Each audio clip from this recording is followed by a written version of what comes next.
आज हम लोग बात करेंगे रेनेसांस यानी पुनर्जागरण के बारे में। टू द पॉइंट पढ़ना है, मतलब हमें इंट्रोडक्शन पता होना चाहिए, कॉजेज ऑफ रेनेसांस पता होना चाहिए, हमको इम्पैक्ट पता होना चाहिए और डिफरेंट फील्ड्स में क्या प्रोग्रेस हुई जो डायरेक्टली या इनडायरेक्टली रेनेसांस से रिलेट करती है। दैट्स इट, इसके बारे में नहीं पढ़ना है। इंट्रोडक्शन क्या हो सकता है कि it was a change in the ideology and thought process that took place between 14th century to the 17th century, especially in the Italy. Its main feature was scientific temperament and humanism. ये हमारा हो जाएगा introduction हो जाएगा renaissance का। And it led to the emergence of new middle class. Okay, ये हो गया इंट्रोडक्शन। अब आते हैं कॉजेज ऑफ रेनेसांस। ये पुनर्जागरण क्यों होता है? कोई भी जब नया आइडिया या आइडियोलॉजी आती है तो कुछ उसको कंडीशिव इन्वायरमेंट चाहिए, उसी में वो फ्लोरिश हो सकती है। जब तक वो इन्वायरमेंट नहीं मिलेगा वो चीज़ नहीं हो सकती है। तो ऐसे कौन से कारण थे जिसने यूरोप में पुनर्जागरण को जन्म दिया और फिर उससे पूरे यूरोप की हिस्ट्री में बदलाव हम देखते हैं। तो कारण को आप फ्लो चार्ट बना के, एक छोटा सा फ्लो चार्ट बनाना है, 4-5 पॉइंट लिख सकते हैं। पहला पॉइंट क्या है? Decline of feudalism.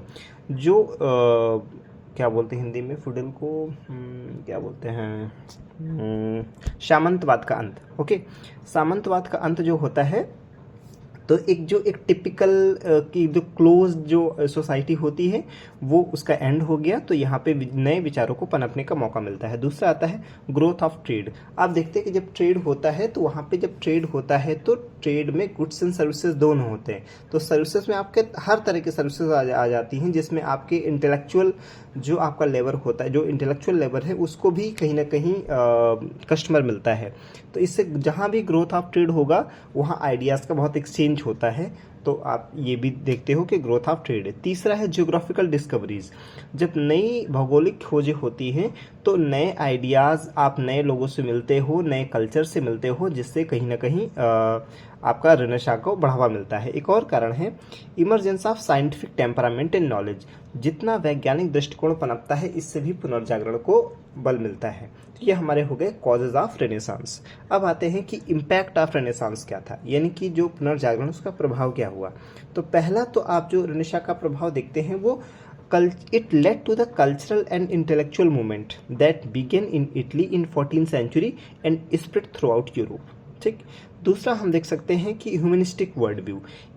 पहले क्या था, हो जो डिविनिटी का कॉन्सेप्ट था वो ज़्यादा प्रिवेल करता था, लेकिन रेनेसां ने जो सेंट्रल पे रखा वो ह्यूमन को रखा। इससे ह्यूमनिज्म और क्या बोलते हैं कि जो ह्यूमन पर्सपेक्टिव है वो प्रिवेल करने लगा डिविनिटी के ऊपर। तो इंसान को जब ज़्यादा वैल्यू मिली तो इंसान के विचारों को भी ज़्यादा वैल्यू मिली। ठीक। इसके अलावा हम देखते हैं कि development of new artistic and literary styles. जब हमने जब ह्यूमन को अपने सेंटर पे रखा तो हर व्यक्ति में कुछ ना कुछ अपने अलग विचार होते हैं, तो वो हमको एक new artistic and literary styles भी सामने आती हैं।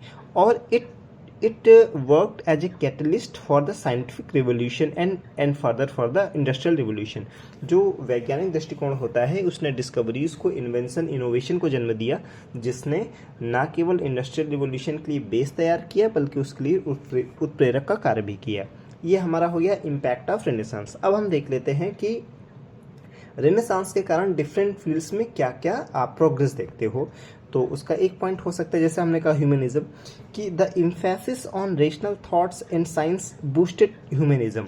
कि जो फोकस था वो तार्किक दृष्टिकोण पे था और विज्ञान पे था, जिसके कारण मानववाद को बढ़ावा मिला। दूसरा चीज़ हो सकता है कि the growth of printing press. कि जब ग्रोथ ऑफ प्रिंटिंग प्रेस हुआ तो आप ये देखते हो कि जो आइडिया थे जो किसी व्यक्ति के दिमाग तक सीमित थे, प्रिंटिंग प्रेस ने उसे अलाउ किया कि अन्य लोगों तक वो विचार पहुंचे। यानी printing press it allowed classical and renaissance learning to spread quickly. Okay, फिर आता है एक्सप्लोरेशन।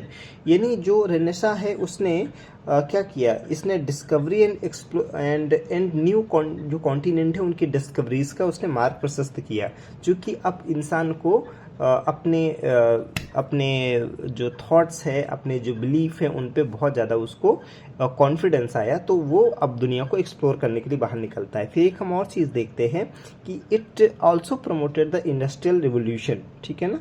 ओके, इसके अलावा हम देखते हैं कि इसने एस्ट्रोनॉमी के फील्ड में बहुत ज़्यादा इसका इम्पैक्ट हम देखते हैं। जैसे आपका कॉपरनिकस है, गैलीलियो है। तो जब प्रबोधन यानी क्या बोलते हैं, रेनेसां जो पुनर्जागरण है, इसके प्रभाव में आके एक ऐसा वर्ग तैयार होता है जो एस्ट्रोनॉमी के फील्ड में बहुत कंट्रीब्यूट करता है, जिसमें गैलीलियो और कॉपरनिकस का नाम हम लोग प्रमुखता से लेते हैं। इसके अलावा देखते हैं टेक्नोलॉजिकल एडवांसमेंट, जिसमें आप प्रिंटिंग प्रेस को आप लिख सकते हैं। एंड आर्किटेक्ट, जो हमारा जो इंजीनियरिंग है वो भी ग्रो किया, उसके साथ में आर्किटेक्चर भी ग्रो किया। तो बहुत कॉम्प्लेक्स स्टाइल के जो बिल्डिंग्स है वो भी बनाए गए। ठीक है।